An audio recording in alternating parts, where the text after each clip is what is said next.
Bonjour à toutes et à tous, bienvenue à ce café d'actualité statutaire.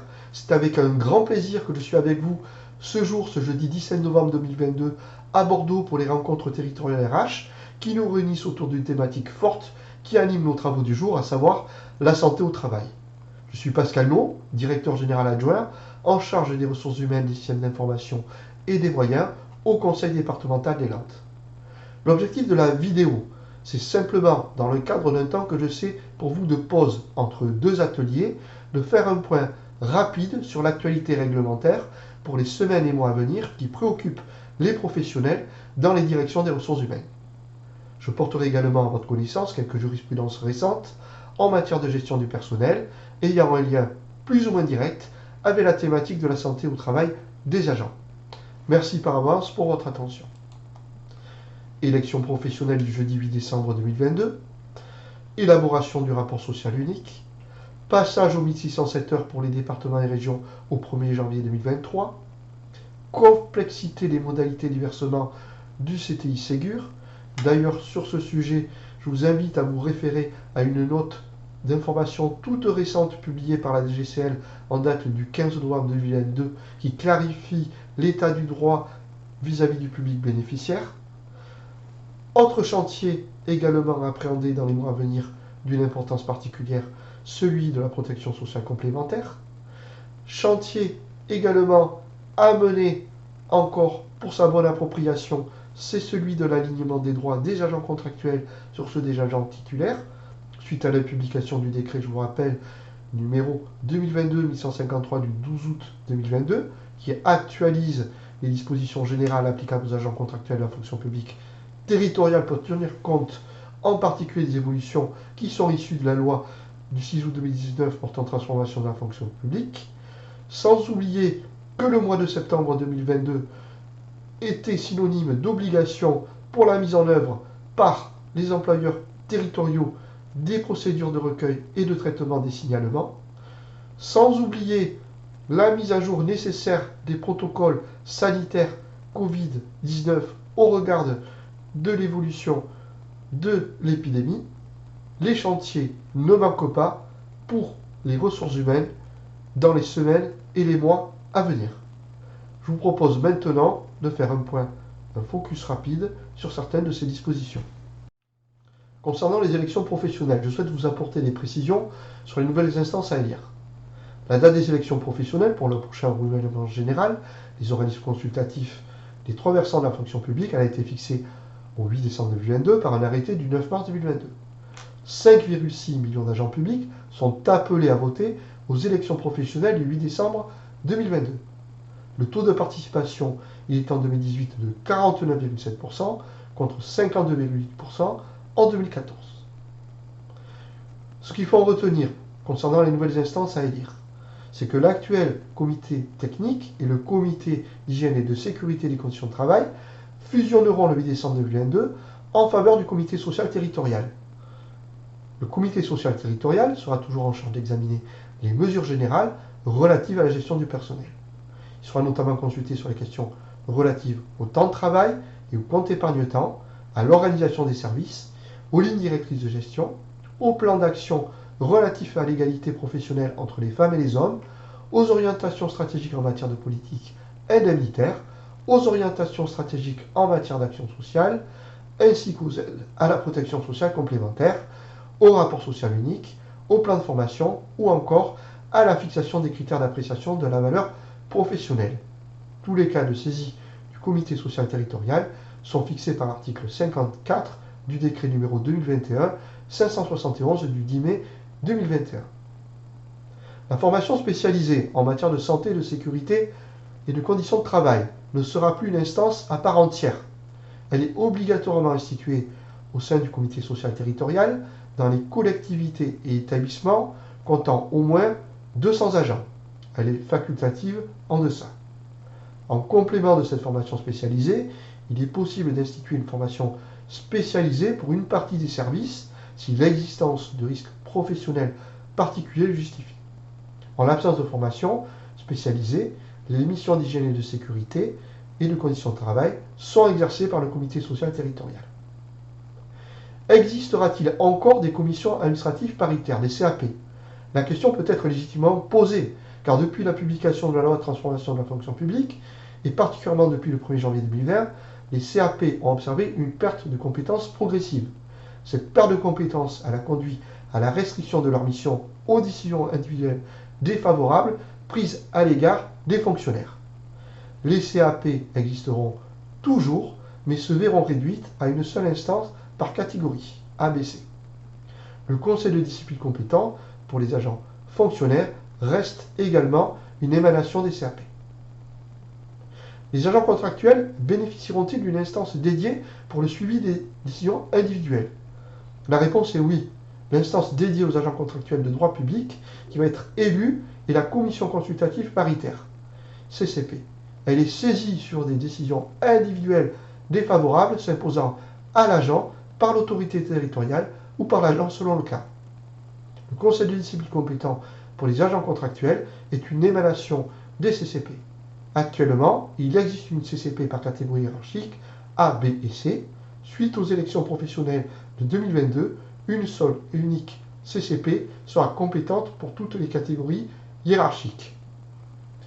Je vous invite, concernant cette thématique, à vous référer à un document intéressant publié récemment par la CNIL, c'est-à-dire le 24 octobre 2022, et accessible sur leur site, document relatif aux élections professionnelles et aux données personnelles sous forme de questions-réponses.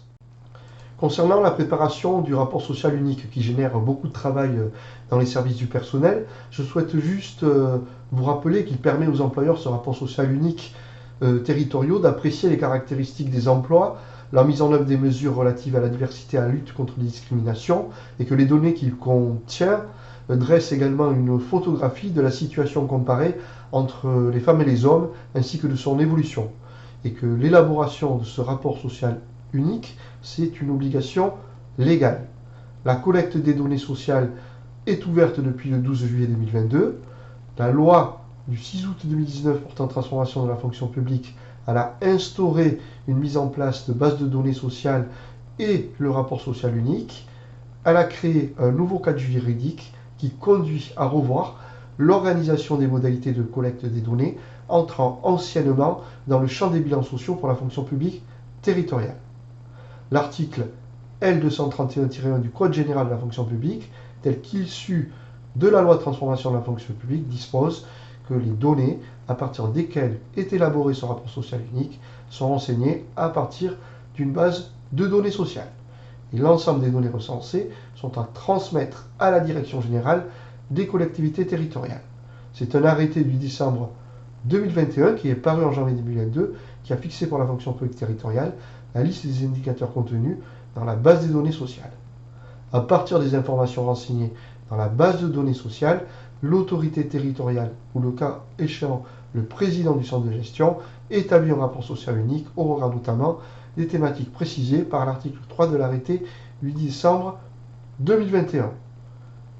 L'ensemble des données recensées sont transmises annuellement à la Direction générale des collectivités locales en vue de la présentation d'une synthèse nationale au Conseil supérieur de la fonction publique territoriale. Dans le cadre de ce café d'actualité statutaire, je me permets d'ailleurs de vous accompagner également. Je voulais vous délivrer des informations sur tout d'abord le temps de travail et le passage aux 1607 heures pour les départements et régions au 1er janvier 2023, puisque les départements et régions, à cette date, ils devront respecter la loi, c'est-à-dire ils devront obligatoirement passer aux 1607 heures le 1er janvier 2023. A noter que dans une décision numéro 2022-1006 du 29 juillet 2022, le Conseil d'État a jugé conforme à la Constitution la règle qui impose les 1607 heures de travail annuelles dans les collectivités. Selon les sages, il n'y a pas eu méconnaissance du principe de libre administration. La haute juridiction, elle précise que le législateur a entendu contribuer à l'harmonisation de la durée du temps de travail au sein de la fonction publique territoriale ainsi qu'avec l'État afin de réduire les inégalités entre les agents et faciliter leur mobilité. Ce faisant, il a poursuivi un objectif qui est qualifié par les sages d'intérêt général. Je vous disais également en propos introductif de ce café d'actualité statutaire qu'il y avait une procédure interne de recueil et de traitement des signalements après consultation des instances de dialogue social qui devaient être appliquées. En effet, au 1er septembre 2022, les collectivités doivent respecter de nouvelles obligations, lesquelles concernent principalement l'établissement d'une nouvelle procédure interne. À cette même date, la loi modifie la définition même du lanceur d'alerte pour lui accorder plus de garanties. À cet égard, un lanceur d'alerte est une personne physique qui signale ou divulgue, sans contrepartie financière et de bonne foi, les informations portant sur un crime, un délit, une menace ou un préjudice pour l'intérêt général, une violation ou une tentative de simulation d'une violation d'un engagement international régulièrement ratifié ou approuvé par la France, d'un acte unilatéral d'une organisation internationale pris sur le fondement d'un tel engagement du droit de l'Union européenne, de la loi ou du règlement. Loi numéro 2016-1691 du 9 décembre 2016, article 6, dans sa version en vigueur, à compter du 1er septembre 2022. Concernant la thématique, cette fois du Covid-19, il est peut-être important de rappeler que les prochaines semaines doivent être mises à profit par les employeurs publics territoriaux pour veiller à la bonne adaptation des règles de gestion, à savoir que le jour de carence il continue d'être suspendu pour les agents publics testés positifs à la Covid et au plus tard jusqu'au 31 décembre 2022, à savoir que les ASA personnes vulnérables sont maintenues jusqu'au 31 janvier 2023, comme indiqué à l'article 33 de la loi de finances rectificative pour 2022, que le pass sanitaire n'est plus en vigueur à compter du 1er août 2022 et que l'obligation vaccinale pour les personnels exerçant dans les établissements de santé et médico-sociaux est maintenue jusqu'à une éventuelle suspension totale ou partielle par un décret avis de la Haute Autorité de Santé du 22 juillet 2022. Enfin, c'est la fin des ASA pour garde d'enfants positifs à la Covid-19 et en l'absence de télétravail. Elles sont arrêtées à compter du 1er août 2022. En effet, la DGAFP indique que le dispositif similaire d'activité partielle dans le secteur privé était prévu jusqu'à cette date par l'article 23 de la loi de finances rectificative pour 2020, modifiée par la loi du 10 novembre 2021 de vigilance sanitaire. Et dans la fonction publique, ces ASA n'étaient fondés sur aucun texte juridique ni circulaire. Sous réserve d'informations contraires, il faut transposer aux agents publics le régime juridique prévu dans le secteur privé. Plus d'ASA, donc, pour garde d'enfants positifs à la Covid-19. Également, vous signalez qu'un décret du 27 octobre 2022, numéro 2022-1369, est relatif aux personnes vulnérables présentant un risque avéré de développer une forme grave d'infection au virus de la Covid-19. Il est pris ce décret pour application de l'article 33 de la loi numéro 2022-1157 du 16 août 2022 de finances rectificatives pour 2022, qui prévoit la possibilité de placement en position d'activité partielle à compter du 1er septembre 2022, les salariés de droit privé se trouvant dans l'impossibilité de continuer à travailler à distance et considérés comme vulnérables. Il précise les critères permettant de reconnaître les personnes vulnérables présentant un risque avéré de développer une forme grave d'infection. J'arrive toujours à garder votre attention, mais je vous en remercie. Je vous parlais maintenant du Ségur. Alors pas de la prime Ségur qui est instituée en faveur des médecins territoriaux. Si vous avez des questions à ce sujet, n'hésitez pas d'ailleurs à me laisser un mail à l'adresse mail qui va s'afficher à la fin de cette vidéo. Je vous parlais du CTI Ségur. Alors le CTI Ségur, si je peux m'exprimer ainsi, c'est pas une affaire qui a été un long fleuve tranquille.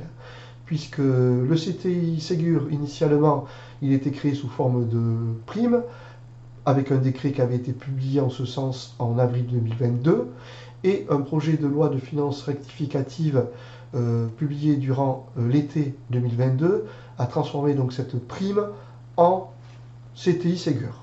La difficulté, c'est que certains employeurs publics locaux avaient déjà mis en place la prime Ségur en faisant voter leur assemblée délibérante en ce sens, après avis du comité technique, ce qui avait posé un problème juridique d'application, puisque l'avis de l'Assemblée ne pouvait pas donner l'effet rétroactif initialement acté dans le décret au 1er avril 2022 concernant ce versement de rémunération complémentaire.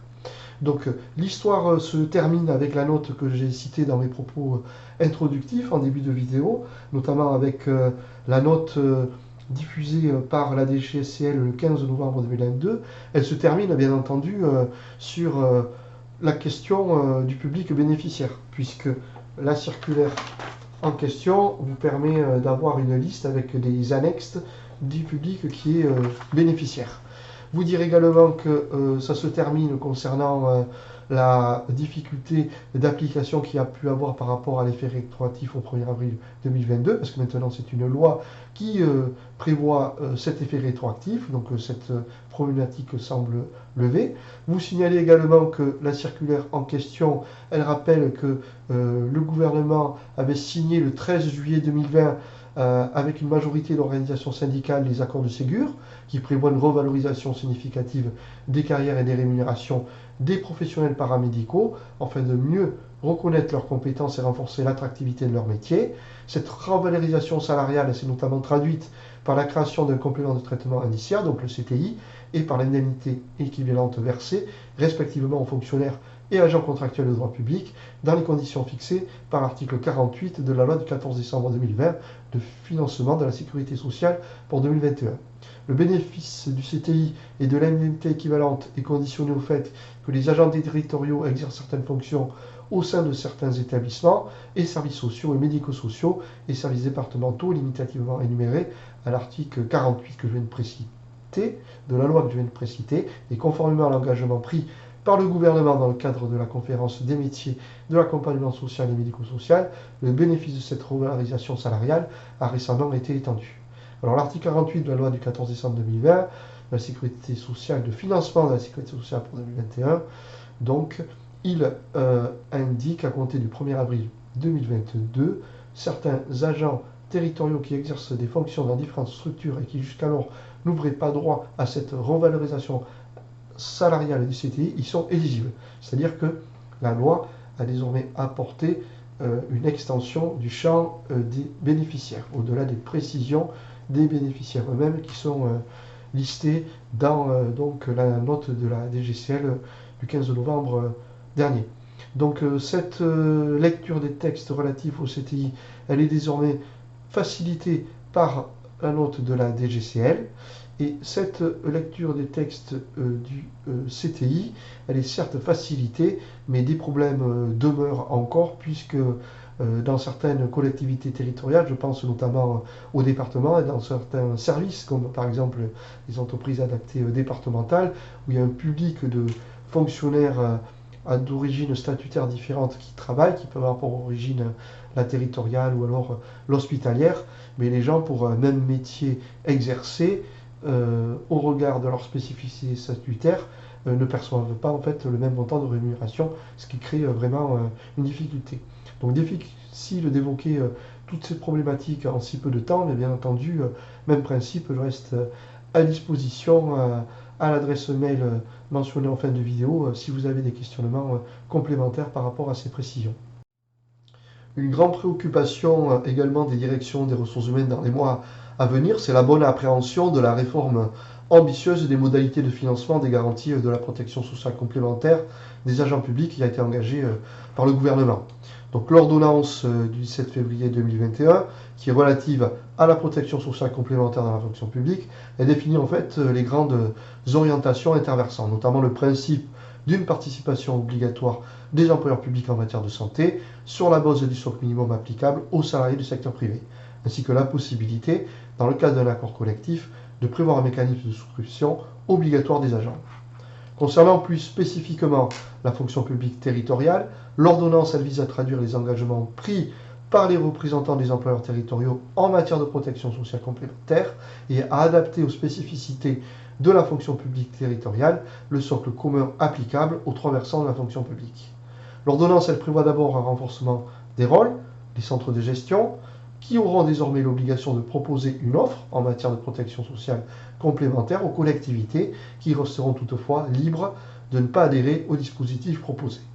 Par ailleurs, les centres de gestion pourront mutualiser leurs moyens afin de souscrire une convention de participation à un niveau régional ou interrégional dans le cas des schémas de mutualisation et de spécialisation. L'ordonnance détermine également les modalités de participation spécifiques des employeurs territoriaux à la protection sociale complémentaire de leur argent, L'ordonnance, elle prévoit une participation minimale obligatoire en matière de santé à hauteur de 50% des montants de référence sur la base du socle défini par l'article L911-7 du Code de la sécurité sociale, ainsi qu'une participation minimale obligatoire en matière de prévoyance à hauteur de 20% de montant de référence. S'agissant des modalités d'entrée en vigueur de la réforme, pour le versant territorial, l'obligation en matière de santé devra être effective au 1er janvier 2026 et l'obligation en matière de prévoyance au 1er janvier 2025.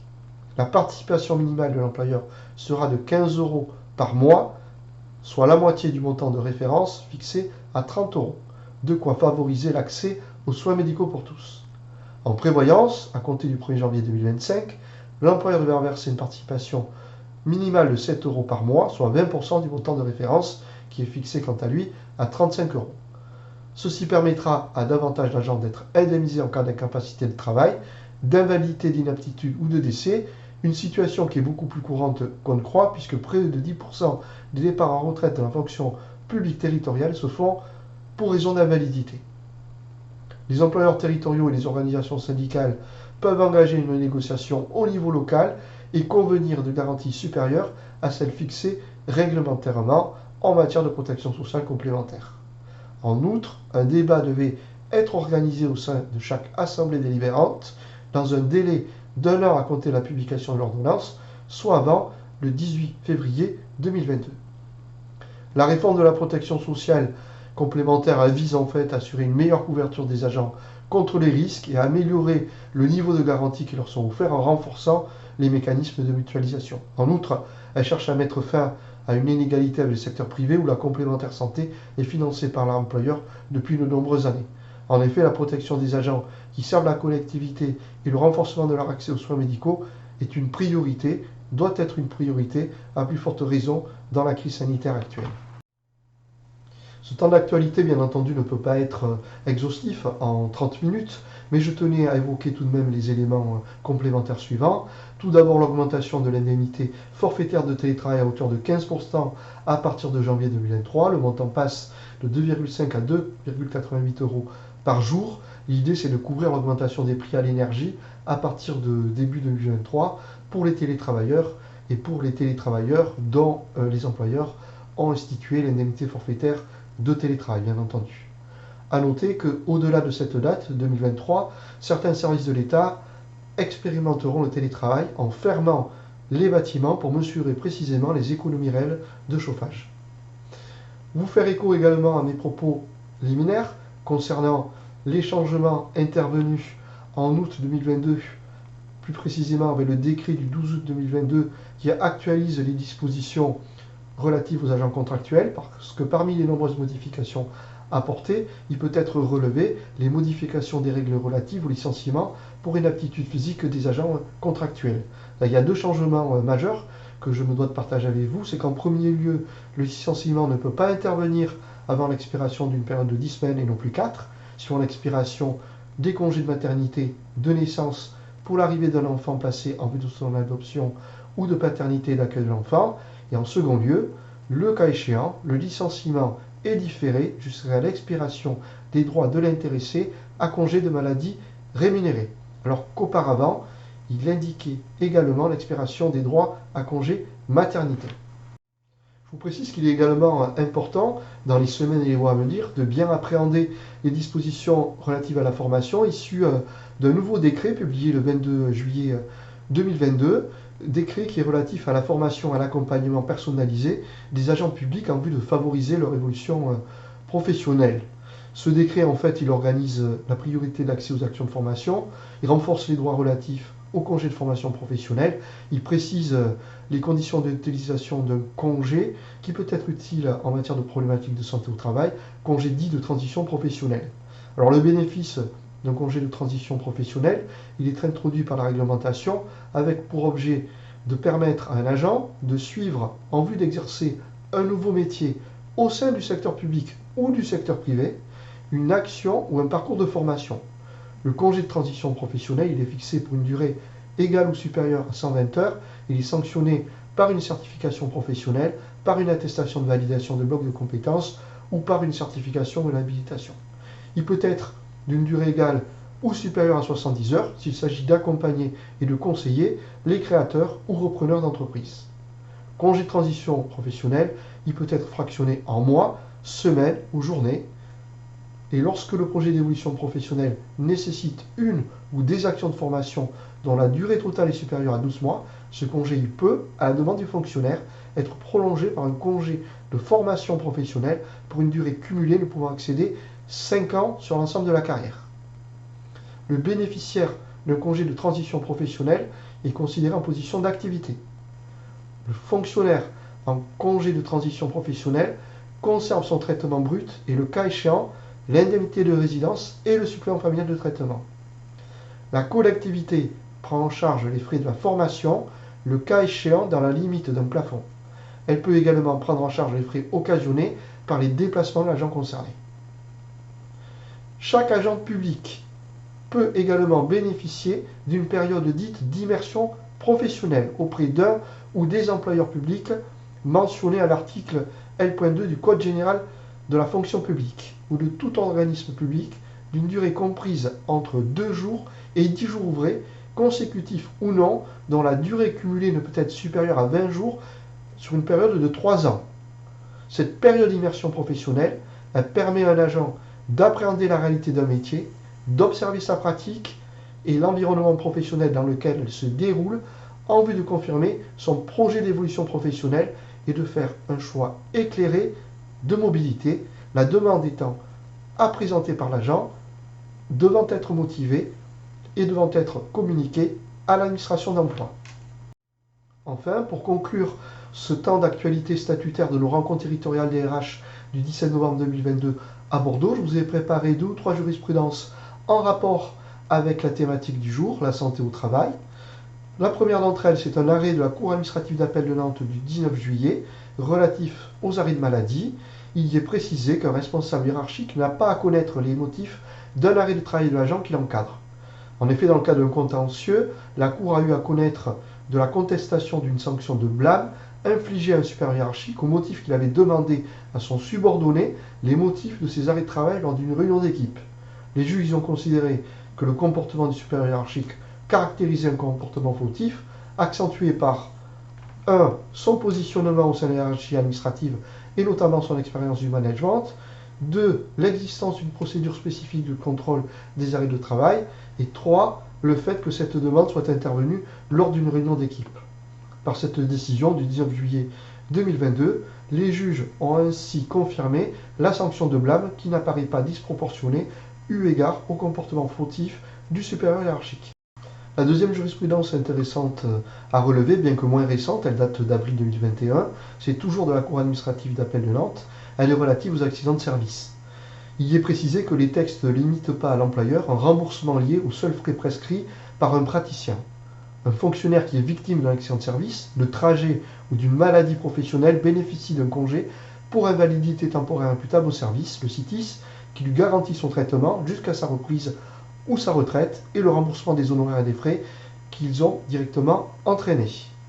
Dans la jurisprudence, ce droit au remboursement est notamment subordonné à un caractère d'utilité directe des frais engagés pour parer aux conséquences de l'accident.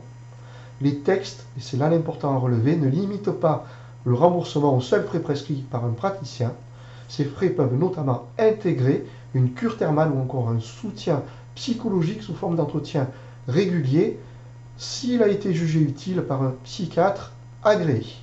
S'ajoute également aux frais de consultation la prise en charge des frais de déplacement pour s'y rendre. Je vais maintenant terminer avec 2 dernières jurisprudences. La première est relative à la portée de l'obligation de reclassement dans le cadre d'une aptitude physique. Il s'agit d'un arrêt de la Cour administrative d'appel de Lyon du 28 septembre 2022.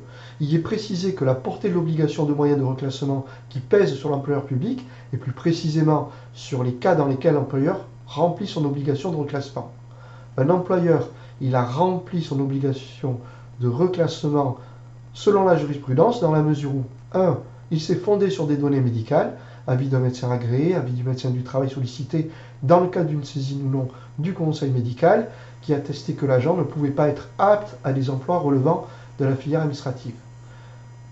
L'obligation de reclassement, elle est également remplie si un bilan de compétences a été proposé à l'agent. Enfin, elle est remplie si l'agent n'a apporté aucun élément tendant à démontrer que ses recherches auraient été insuffisantes et que d'autres postes compatibles avec son état de santé auraient pu lui être proposés. Dernière jurisprudence à examiner ensemble pour ce jour, l'arrêt de la Cour administrative d'appel de Versailles du 23 septembre 2022 qui est relatif au placement d'un fonctionnaire en arrêt de maladie et il est indiqué que ce fonctionnaire en arrêt de maladie ne peut pas participer à une émission de télé-réalité ni avoir aucune activité de type gestion de gîte. Un fonctionnaire ne peut pas exercer une activité alors qu'il est censé être en congé de maladie. C'est ce que retiennent les juges. Ces faits sont par ailleurs aggravés s'ils sont publiés sur les réseaux sociaux. Si l'agent est par la suite sanctionné, il appartient alors au juge de l'excès de pouvoir saisi des moyens en ce sens de rechercher si les faits reprochés à l'agent public ayant fait l'objet d'une sanction disciplinaire constituent des fautes de nature à justifier une sanction et si la sanction retenue est proportionnée à la gravité de ces fautes. Une sanction en l'espèce d'exclusion temporaire de 12 mois n'apparaît pas disproportionnée dans ces circonstances et notamment de la production par l'agent public d'un arrêt de travail obtenu dans des conditions troubles destinées à justifier son absence à une période où sa présence au conservatoire était souhaitée par son employeur, ce que l'agent ne pouvait pas ignorer au regard des échanges intervenus avec son directeur à seule fin de participer à une tournée artistique. Le temps d'intervention d'actualité statutaire est maintenant terminé. Un grand merci à vous d'avoir visionné cette vidéo et pour votre attention. Un grand merci également à Mathilde Icard de m'avoir demandé d'intervenir et à Landry du CNFPT National pour sa confiance. J'espère pouvoir vous retrouver pour un nouvel échange sur ces thématiques d'actualité statutaire, mais plutôt en présentiel de manière à favoriser l'interactivité. Bonne continuation à tous. Merci. Au revoir.